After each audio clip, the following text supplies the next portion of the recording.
ఎలాగైతే varicose veins ఉంటుందో అలాగే కాళ్ళకి వెళ్ళే రక్తం అనేది బ్లాక్ అవ్వచ్చు. దాన్ని పెరిఫరల్ ఆర్టరీ డిసీజ్ అంటారు. సో అది బ్లాక్ అయితే ఏంటంటే కాలు బాగా నొప్పి చేస్తుంది, కాలు బ్లాక్ అయిపోతుంది. కొంతమంది కాళ్ళు పుళ్ళు పడతాయి, చిన్న దెబ్బ తగిలితే మానదు, కొంతమంది కాలు తీసేసే అవకాశం ఉంటుంది. సో ఇక్కడ గమనించాల్సిన విషయం ఏంటంటే ఇది కాళ్ళ సంబంధమైన ప్రాబ్లమ్స్ అయినా వెరికోస్ కానీ ఆర్టరీ కానీ దీన్ని నెగ్లెక్ట్ చేస్తే దీని యొక్క ప్రభావం అనేది సిస్టమిక్గా కూడా రావచ్చు, అంటే బాడీ అంతా కూడా రావచ్చు. ఓకే సో హై ఫీవర్స్ రావచ్చు, సెల్యులైటిస్ రావచ్చు, అంటే ఇన్ఫెక్షన్స్ రావచ్చు, సెప్టిక్ అవ్వచ్చు, కొంతమంది కాలు తీసేయచ్చు.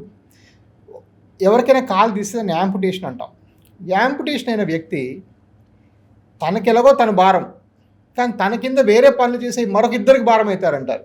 సో ఒక amputation is a problem not of the patient but also of the family. ఎందుకంటే ఆయన కింద సేవలు చేయాలా, ఆయనకి అన్నీ చూసుకోవాలా, ఆయనకు ఉదయం చేర్చాలా, తేవాలా, ఇవన్నీ కూడా యాడ్ అవుతాయి. సో యాంపుటీ అమెరికాలో ఏంటంటే అంత లెక్కలు సరిగ్గా చేస్తారు కాబట్టి యాంపుటీ cost the country tax system $80,000 per year.